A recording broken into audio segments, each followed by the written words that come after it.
Hello friends. उम्मीद आप सब अच्छे होंगे, अच्छे से पढ़ाई कर रहे होंगे। देखिए, अगर इस बार आपको यूपीएससी क्रैक करना है तो अभी से सीरियस हो जाइए। एक एक दिन करके दिन बीतता जा रहा है, एग्जाम की डेट करीब आते जा रही है। अगर अभी से सीरियस नहीं होंगे तो फिर सिलेक्शन भूल जाइए। अगर आप लोग 2-3 साल बाद का सोच रहे हैं तो कोई दिक्कत ही नहीं है, आराम से करिए, कोई दिक्कत नहीं है।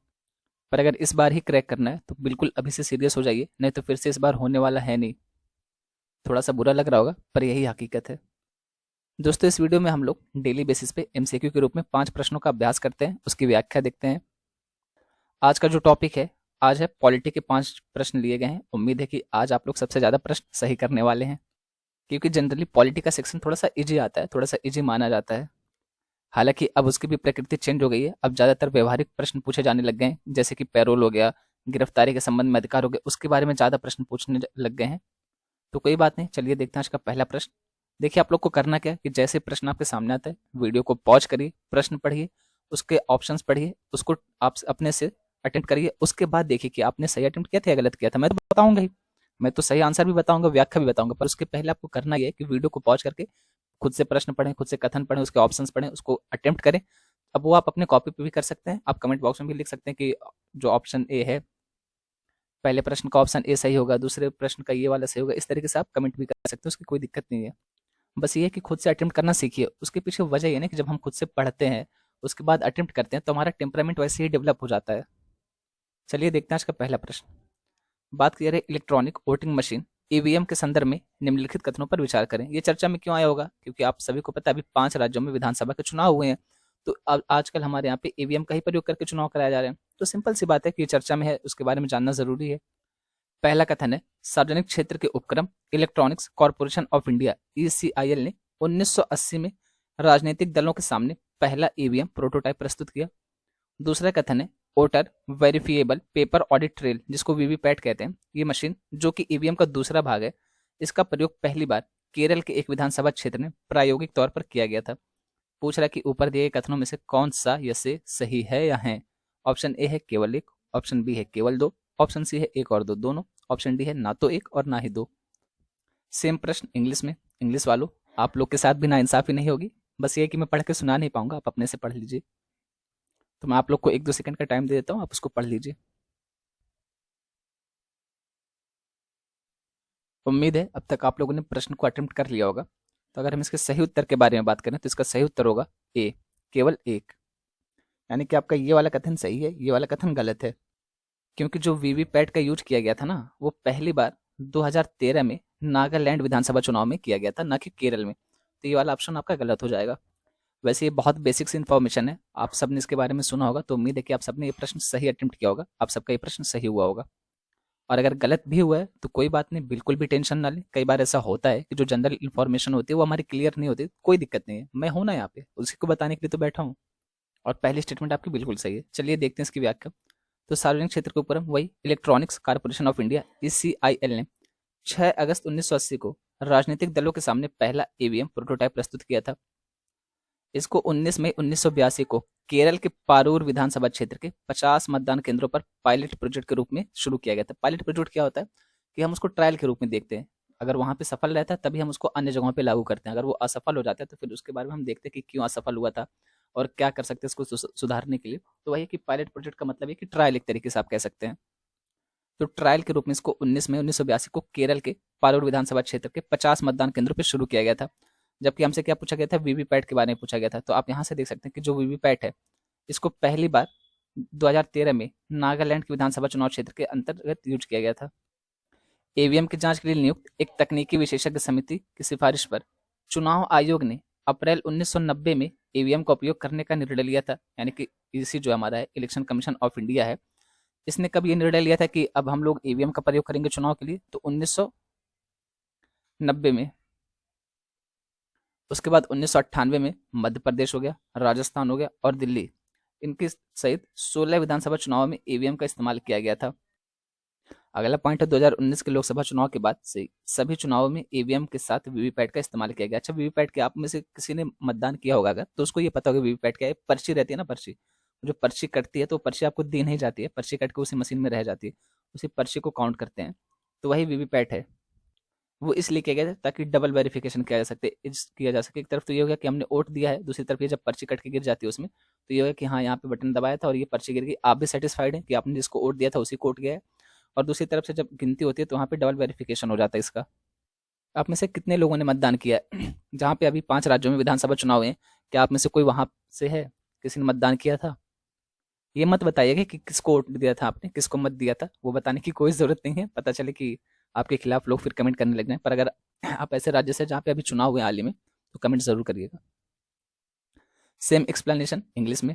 अच्छा, इंग्लिश वालों के साथ बहुत नाइंसाफ़ी होती है, ना तो मैं इसको हाइलाइट करता हूँ, ना तो पढ़ के बताता हूँ। पर कोई बात नहीं, इंग्लिश मीडियम वाले इतने समझदार होते हैं कि अपने से वो कर लेंगे। और देखिए, ये जो व्याख्या है ना, ये सिर्फ़ इसलिए नहीं दी गई है आपको कि मतलब देखिए, सुनिए, हो गया खत्म। अगर आपको लगता है कि इसमें से कोई ऐसा पॉइंट है जो आपको पहले नहीं पता था, और वो इम्पोर्टेंट पॉइंट आपको लगता है या लगता है कि आप ये भूल जाएँगे, तो आप उसको नोट डाउन कर लीजिए ना। बाकी इसकी पीडीएफ आपको मिल ही जाती है टेलीग्राम पे, टेलीग्राम का नाम ये है और लिंक भी आपको डिस्क्रिप्शन बॉक्स में मिल जाती है, तो टेलीग्राम से जुड़ जाइए अगर इसकी पीडीएफ चाहिए। चलिए देखते हैं अगला प्रश्न, और ये वाला प्रश्न किसी का गलत नहीं होना चाहिए। एक इसके बारे में पूछ रहा है, अभी जहाँ पे चुनाव हुए टोटल 5 राज्यों में हुए थे, तो उसमें से 4 राज्यों का नाम दिया गया और पूछा गया है कि किस राज्य की विधानसभा में कितनी सीटें हैं। तो पहला है मध्य प्रदेश, यहाँ पे कह रहा है कि 200 है। दूसरा है छत्तीसगढ़, यहाँ पे कह रहा है कि 90 सीटें हैं। तीसरा है राजस्थान, यहाँ पे कह रहा है कि 230 सीटें हैं। और चौथा है मिजोरम, यहाँ पे कह रहा है कि 40 सीटें हैं। पूछ रहा है कि ऊपर दिए गए जोड़ों में से कितने जोड़े सही सुमेलित हैं। ऑप्शन ए है केवल 1, ऑप्शन बी है केवल 2, ऑप्शन सी है केवल 3 और ऑप्शन डी है सभी 4। आप लोग इंग्लिश में यही प्रश्न देख लीजिए। यहाँ पे स्टेट का नाम दिया गया है इस तरफ, और यहाँ पे दिया गया number of seats, legislative assembly में विधानसभा में कितनी सीटें उसके बारे में पूछ रहा है। इंग्लिश मीडियम वालों के लिए है, तो आप लोग भी देख लीजिए, और ताकि ये ना हो कि सर हमें समझ नहीं आया, हिंदी में था इस नाते हमारा प्रश्न गलत हो गया, ऐसा नहीं होना चाहिए। आप लोग को जिस फॉर्मेट में देखना उस फॉर्मेट में देखिए, बस प्रश्न सही करिए। आप किसी भी लैंग्वेज में देखिए, जिसमें भी आप कंफर्टेबल हो उसको देखिए, पर आप प्रश्न सही करिए, उसको सही से अटेम्प्ट करिए। और देखिए, एक और चीज़ मैं बता दूं, हो सकता है कि यूपीएससी आपसे ये क्वेश्चन ना पूछे, पर आप मुझसे लिख के ले लो, किसी ना किसी स्टेट पीसीएस में ये जरूर पूछा जाएगा। मतलब ये फिक्स है कि किसी ना किसी स्टेट पीसीएस में ये चीज़ आएगी। या तो आपसे सीटों के बारे में पूछेगा, ये मैच कराने के लिए, वहाँ पे हो सकता है कि इस तरीके से मैच कराने के लिए दे दे। और यहाँ मैं एक एग्जांपल बता रहा हूँ, ये सही नहीं मिल रहा है, ठीक है, मैं एग्जांपल बता रहा हूँ, पता चले कि आप इस पे नोटिस करो कि सर आप गलत मिला रहे हो, वो मैं मिला नहीं रहा, बस एग्जांपल दे रहा हूँ। या फिर आपसे ये पूछ लेगा कि यहाँ पे अभी देखिए, मुख्यमंत्री तो सबको पता हो जाते हैं, तो हो सकता है मुख्यमंत्री ना पूछ करके जो विधानसभा स्पीकर बने हैं उसके बारे में आपसे पूछ ले, है ना। तो ये दोनों चीजों को ध्यान देंगे आप। इसका सही उत्तर क्या होगा? इसका सही उत्तर होगा बी, केवल 2 जोड़े सही मिले हुए हैं। अब ये 2 जोड़े कौन कौन से हैं, मैक्सिमम लोग को पता होगा, पर फिर भी बताना तो है ही मुझे। तो इसमें से एक है मिजोरम, जहाँ पे 40 विधानसभा की सीटें हैं, और दूसरा है छत्तीसगढ़, जहाँ पर 90 विधानसभा की सीटें हैं। बाकी एक्सप्लेनेशन आप यहाँ से देख सकते हैं। मध्य प्रदेश में कितनी सीटें हैं, तो 230 सीटें हैं। छत्तीसगढ़ में 90 सीट, राजस्थान में 200 सीट और मिजोरम में 40 सीट है। चलिए, इसके अलावा मैं आपको थोड़ी सी और इन्फॉर्मेशन बता देता हूँ। जो मध्य प्रदेश है, यहाँ के सीएम कौन बने हैं आप लोग को पता है? वैसे पता होना चाहिए, क्योंकि सीएम का चेहरा उतना ज़्यादा चर्चा में आ ही जाता है, लोगों को पता चल जाता है। तो यहाँ पे जो सीएम बने हैं उनका नाम है मोहन यादव, ठीक है। और यहाँ पे जो विधानसभा स्पीकर बने हैं वो कौन है, तो इनका नाम आपने सुना होगा इसके पहले, अगर आप लोग को याद हो, तो ये बने हैं नरेंद्र सिंह तोमर। आपने इसके पहले इनका नाम कहीं सुना है? पहले ये केंद्रीय मंत्री थे, तो ये केंद्रीय मंत्री की पोस्ट छोड़ के इसलिए आए थे, इनको ये लगा कि जो मध्य प्रदेश वहाँ पे मैं सीएम बन जाऊंगा। पर समझ ही सकते हैं कि वो राजनीति है और वहाँ पे बहुत सारी चीज़ें चलती रहती हैं, तो उनको सीएम ना बना करके विधानसभा स्पीकर बना दिया गया है नरेंद्र सिंह तोमर को, तो ये याद रखिएगा। छत्तीसगढ़ के कौन से सीएम बने हैं, तो ये हैं विष्णुदेव साई, ठीक है, ये नाम आप याद रखिएगा। सीएम साहब का ये नाम है विष्णुदेव साई। अब ये इसको क्या ही पढ़े, कुछ लोग साई पढ़े हैं, कुछ लोग साय भी पढ़ते हैं इसको, तो जैसा भी आपको ठीक लगे। बाकी काम तो इतने ही नाम से चल जाएगा विष्णुदेव से। अच्छा, यहाँ के स्पीकर कौन बने हैं, छत्तीसगढ़ विधानसभा के स्पीकर कौन बने हैं, तो यहाँ के स्पीकर बने हैं चरणदास महंत। राजस्थान के सीएम कौन बने हैं, तो ये हैं भजन लाल शर्मा। अच्छा, सारे के सारे नए चेहरे लग रहे हैं ना, पहली पहली बार नाम सुना हुआ लग रहा है। तो भजन लाल शर्मा साहब यहाँ के चीफ मिनिस्टर बने हैं, सीएम बने हैं। और यहाँ पे जो विधानसभा स्पीकर है वो कौन बने हैं, तो वो बने हैं वासुदेव देवनानी, ये याद रखिएगा। मिजोरम के सीएम किसको नियुक्त किया गया है, तो श्री लाल दूमा को। और यहाँ के स्पीकर कौन बनाए गए हैं, तो लाल रिन लियाना साइलो। उसके अलावा एक राज्य और बच गया है, तेलंगाना। अब यहाँ के सीएम कौन बनाए गए हैं, तो यहाँ के सीएम बनाए गए हैं रेवंत रेड्डी, तो ये नाम भी याद रखिएगा। टोटल 5 राज्यों में चुनाव हुए थे, 5 राज्यों के सीएम का नाम मैंने आपको बता दिया है। और तेलंगाना में विधानसभा स्पीकर किसको बनाया गया है, तो जी प्रसाद कुमार को। तो बाकी ये सारी चीजें आप इसको ध्यान में रखिएगा। हो सकता है जो स्टेट पीसेस है ना, उसमें तो कन्फर्म ये प्रश्न आने ही वाला है। अब वो चाहे सीटों के बारे में पूछ ले, चाहे विधानसभा स्पीकर के बारे में पूछ ले, चाहे सीएम के बारे में पूछ ले, तीनों चीजें आपकी क्लियर होनी चाहिए। इंग्लिश मीडियम वालों इसमें भी दिक्कत है, मतलब इसमें तो दिक्कत नहीं होनी चाहिए ना कि क्या होगा क्या नहीं, क्योंकि यहाँ पे सीट दी गई है, वो सीटें आपको पता भी होंगी, वो चर्चा में था इतना ज़्यादा। चलिए देखते हैं अगला प्रश्न, प्रश्न नंबर 3। निम्न पर विचार करें। इसमें पहला कथन है, संघ के मामलों के प्रशासन से संबंधित मंत्रिपरिषद के सभी निर्णयों के बारे में राष्ट्रपति को सूचित करना। दूसरा कथन है, संघ के मामलों के प्रशासन से संबंधित ऐसे जानकारी प्रस्तुत करना। तीसरा कथन है, यदि राष्ट्रपति को आवश्यकता हो तो मंत्रिपरिषद के विचारार्थ प्रस्तुत करना। राष्ट्रपति को जानकारी प्रस्तुत करने के संबंध में प्रधानमंत्री के उपरोक्त कितने कर्तव्य हैं? आपसे ये पूछ रहा कि प्रधानमंत्री का कौन कौन सा कर्तव्य है। अब ये 3 कथन दिए गए, यही चीज यहाँ पे पहले लिख देता, अब ये चीज यहाँ पे बाद में लिखा है, तो हो सकता है कि थोड़ी सी आपको कंफ्यूजन हो जाए। तो ये पूछ रहा है प्रश्न, सिंपली ये पूछ रहा है आपसे कि राष्ट्रपति को सूचना देने में प्रधानमंत्री का कौन कौन सा कर्तव्य है, किस किस मामले में प्रधानमंत्री राष्ट्रपति को सूचना देता है, क्या क्या चीज़ है उसको बताता है। आपने भी ये चीज़ पढ़ी होगी, एम लक्ष्मीकांत में भी पढ़ी होगी कि प्रधानमंत्री का कर्तव्य होता है कि जो मंत्रिमंडल के निर्णय है उससे राष्ट्रपति को अवगत कराए, और राष्ट्रपति ही नियुक्त करता है मंत्रियों को प्रधानमंत्री की सलाह पर। ये सारी चीज़ें आपने पढ़ी होंगी, तो सारी चीज़ें आप यहाँ से कनेक्ट करिए, वही आपसे पूछ रहा है। ऑप्शन है केवल 1, ऑप्शन बी है केवल 2, ऑप्शन सी है तीनों, ऑप्शन डी है कोई नहीं। सेम प्रश्न इंग्लिश में। कुछ लोग को अगर इंग्लिश अच्छी लगती है तो इंग्लिश पढ़िए, और देखिए इंग्लिश से भागिए नहीं, भले से आप हिंदी मीडियम वाले हैं, मैं रोज ये बात कहता हूँ, इंग्लिश से भागना कोई सॉल्यूशन नहीं है। नहीं तो अगर आप इंग्लिश से भागेंगे तो मेंस में जो इंग्लिश लैंग्वेज का कंपलसरी पेपर होता है ना, फिर भूल जाइए आप। और अगर आपका वो क्वालिफाई नहीं होता है तो आपकी कॉपी चेक ही नहीं होगी मेंस की, मतलब आप मेंस में टॉप भी कर जाओ, कोई दिक्कत नहीं है। जब तक आप इंग्लिश लैंग्वेज वाले जो कंपलसरी पेपर है, और जो उत्तर भारत के जनरली तो वो हिंदी ही लेंगे कंपलसरी लैंग्वेज में, क्योंकि 2 पेपर होता है लैंग्वेज का कंपलसरी, एक तो इंग्लिश फिक्स है, और दूसरा जो संविधान की 8वीं अनुसूची में भाषाएं दी गई हैं उसमें से आप कोई एक चुनिए। इसमें टोटल 22 भाषा शामिल है, तो इसमें से कोई एक भाषा आप चुन करके उस लैंग्वेज का पेपर दे सकते हैं। और खास करके जो उत्तर भारत के लोग हैं वो जनरली हिंदी ही चुनते हैं, अगर आप हिंदी मीडियम से तैयारी करें तो हिंदी ही चुनेंगे लैंग्वेज। तो वो है कि जब तक आप इन दोनों पेपर को क्वालिफाई नहीं करोगे ना, तब तक आप मेंस में कितना भी अच्छा लिख लो, कुछ भी कर लो, आपकी कॉपी चेक ही नहीं होगी। पहले ये दोनों कॉपियां चेक होती हैं, जब ये दोनों कॉपी में देखा जाता है कि हाँ क्वालिफाई कर गया है, उसके बाद आपकी जो मेंस की कॉपी है वो चेक होती है, अन्य कॉपियां GS1 GS2 GS3 GS4 इस तरीके से। उम्मीद है अब तक आप लोगों ने प्रश्न अटेम्प्ट कर लिया होगा। वैसे इसको एक बार फिर से पढ़िए, अगर आप एक बार इसको फिर से पढ़ेंगे तो आपको लगेगा कि सारी स्टेटमेंट सही है, क्योंकि इसमें कोई बताने वाली बात है ही नहीं, ये सारी चीज़ें आप जानते हैं।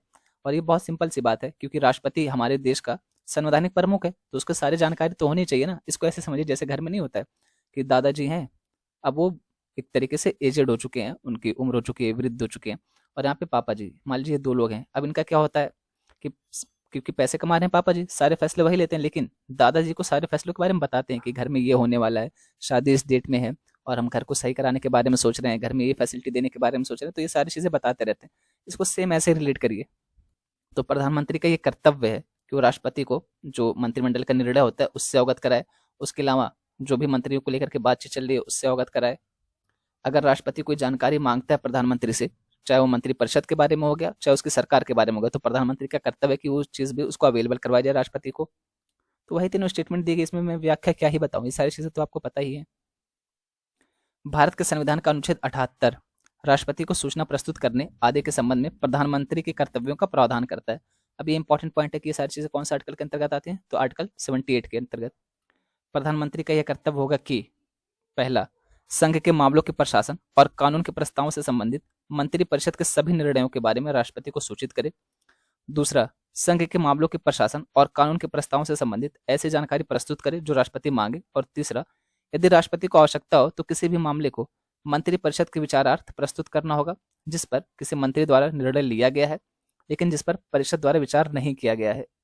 यानी जैसे मान लीजिए कि कोई पेट्रोलियम मिनिस्ट्री है, उसने कोई फैसला लिया है, लेकिन इसने मंत्रिपरिषद से, जो हमारा कैबिनेट है, उससे इसने परमिशन नहीं ले रखी है, तो राष्ट्रपति को अगर ऐसा लगता है तो राष्ट्रपति ये कह सकते हैं कि देखिए कैबिनेट के सामने रखिए, मंत्रिपरिषद के सामने रखिए इस फैसले को, और वो लोग इसको अनुमोदित करेंगे, उसके बाद ये फैसला आगे बढ़ेगा। तो राष्ट्रपति ये कह सकता है, वही चीज़ यहाँ पे बताई गई है।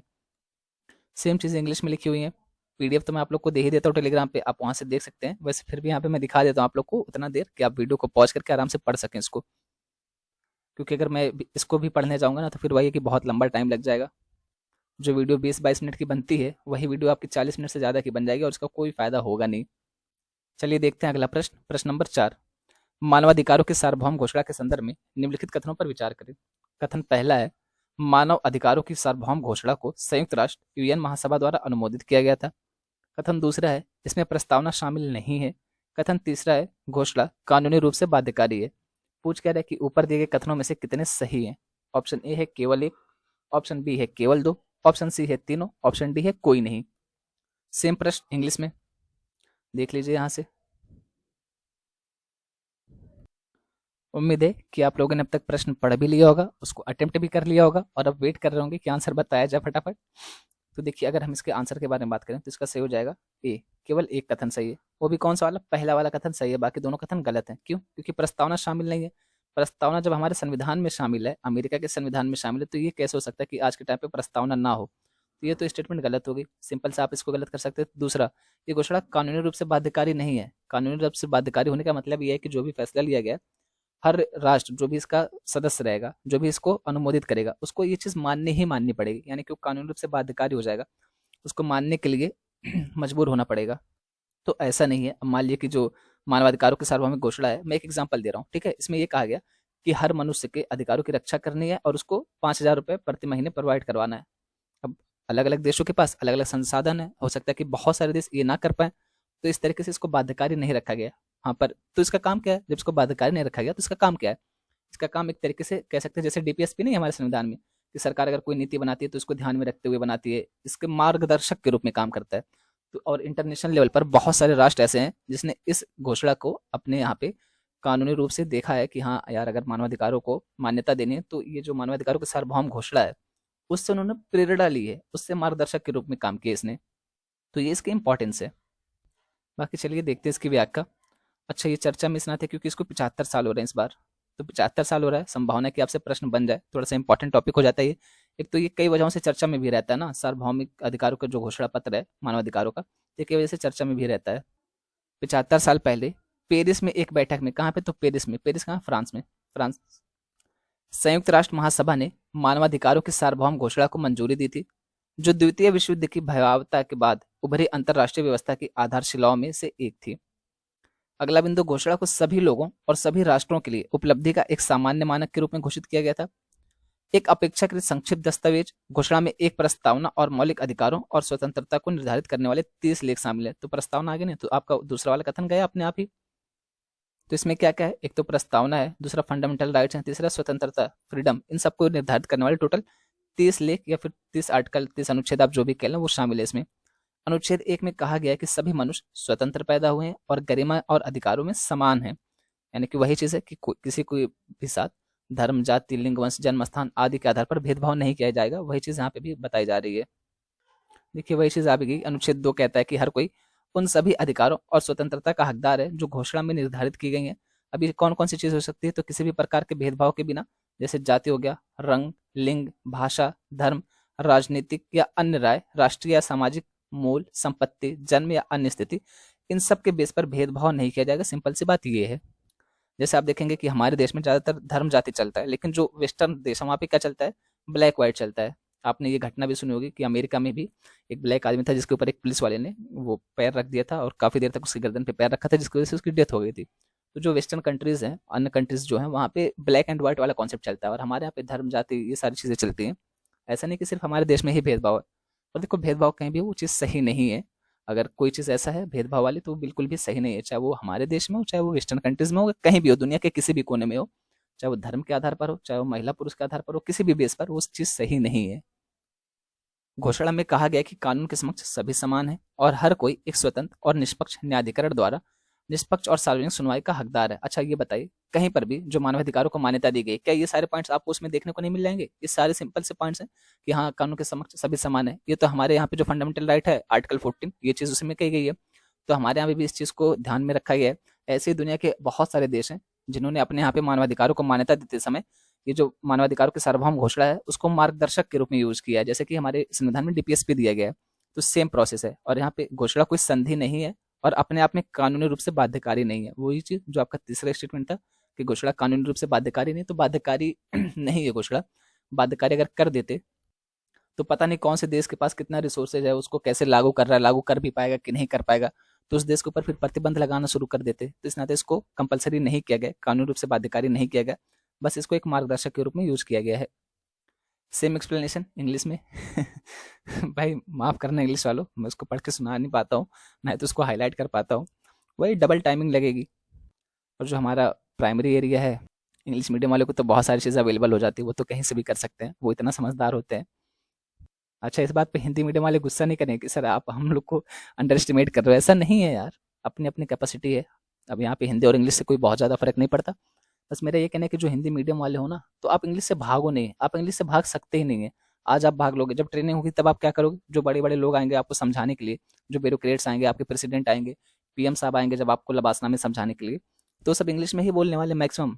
और अगर मान लीजिए नहीं भी बोल रहे हैं, कुछ शब्द इंग्लिश का यूज कर लिया, आपको पता ही नहीं है, तो आप बगल वाले से पूछोगे बता दो इसका क्या मतलब होता है। तो इंग्लिश से भागो नहीं, एक लैंग्वेज है। और आप ये देखो, हिंदी सीखिए, अच्छी बात है, या आपकी जो भी स्थानीय भाषा है उसको भी सीखिए, साथ में इंग्लिश भी सीखिए, क्योंकि वर्तमान समय में जो इंग्लिश लैंग्वेज है ना, ये एक मध्यस्थ का काम कर रही है। आप दुनिया के किसी भी देश में चले जाओ, चाहे वहाँ की भाषा आपको आए चाहे ना आए, अगर इंग्लिश आ रही तो आपका काम चल जाएगा, आप आराम से जी खा लोगे, कोई दिक्कत नहीं होगी। तो इंग्लिश से भागिए नहीं, इंग्लिश भी एक लैंग्वेज ही है। लैंग्वेज से क्या डरना, लैंग्वेज सीखिए, अच्छी बात है। एक तो आप स्थानीय लैंग्वेज जरूर सीखिए। कई बार क्या होता है ना कि स्थानीय लैंग्वेज बोलने पर हमें थोड़ा सा अपमानित फील होता है। जैसे कोई बिहार का अगर है और वहाँ पे अगर कोई भोजपुरी बोल रहा है, तो लोग उसको जज करने लग जाते हैं कि यार ये भोजपुरी बोल रहा है, कितना ही पढ़ा लिखा होगा, क्या ही जानकारी होगी। तो स्थानीय लैंग्वेज अगर कोई बोल भी रहा है ना, तो आप उसको अंडर एस्टिमेट मत करो ना यार, ये क्या बात हुई? अगर वो स्थानीय लैंग्वेज बोल रहा है, सीख रहा है, उसको पता है, तो बिल्कुल भी अंडर एस्टिमेट मत करिए, क्योंकि किसी के लैंग्वेज से, किसी के कपड़े से आप ये जज नहीं कर सकते हो कि इसको कितना जानकारी होगी। और ये तो मैंने एक एग्जांपल दिया है। कोई भी अपने राज्य में जहाँ पर भी रहता है, अगर स्थानीय लैंग्वेज आपको पता है तो बहुत अच्छी बात है, आनी चाहिए। स्थानीय लैंग्वेज हर किसी को सीखनी चाहिए। हमारे देश की कितनी बड़ी खूबसूरती है ना कि स्थानीय लैंग्वेज, इतनी सारी चीज़ें हैं हमारे देश में, इतनी सारी विविधता है, इतने सारे धर्म है, जाति है, और यहाँ पे इतनी सारी लैंग्वेजेस हैं, इतने सारे कल्चर हैं, और अलग अलग तरीके से कपड़े पहने जाते हैं, अलग अलग सांस्कृतिक महोत्सव हैं। हमें उसको एंजॉय करना चाहिए, उसको आप अंडर एस्टिमेट ना करें, किसी की बेइज्जती ना करें, उसको अपमानित ना करें। और खास करके अगर आप यूपीएससी की तैयारी करें, तो आपके अंदर इतना तो सेंस होना चाहिए कि अगर कोई स्थानीय लैंग्वेज का यूज करो तो आप उसको बिल्कुल भी चिढ़ाएं नहीं, आप उसको नीची नज़र से ना देखें कि यार ये क्या है, ये जाहिल है, उसको जानकारी नहीं है, सब बिल्कुल नहीं है। चलिए देखते हैं अगला प्रश्न। प्रश्न नंबर 5। भारत के संविधान के कौन से अनुच्छेद नागरिकता के अधिकारों को जारी रखने का प्रावधान करते हैं? ऑप्शन ए है अनुच्छेद 8, ऑप्शन बी है 7, अनुच्छेद 9, ऑप्शन सी में, ऑप्शन डी में अनुच्छेद 10। अच्छा, अगर यहाँ पे अनुच्छेद 1 दिया होता और 15 दिया होता, 24 दिया होता और एक दिया होता 10, बस मान लीजिए इतना दिया रहता, तो आप आइडिया लगा लेते क्योंकि नागरिकता के प्रावधान कहाँ से कहाँ तक दिए गए हैं। तो नागरिकता के प्रावधान जो है वो 5 से लेकर के 11 में दिए गए हैं, ये आपको पता होगा। ये आर्टिकल 5 से लेकर के 11 में। उसके अलावा जो आर्टिकल 12 से लेकर के 35 तक, ये किस में आते हैं? चलिए बताइए। FR, ये क्या है? Fundamental right.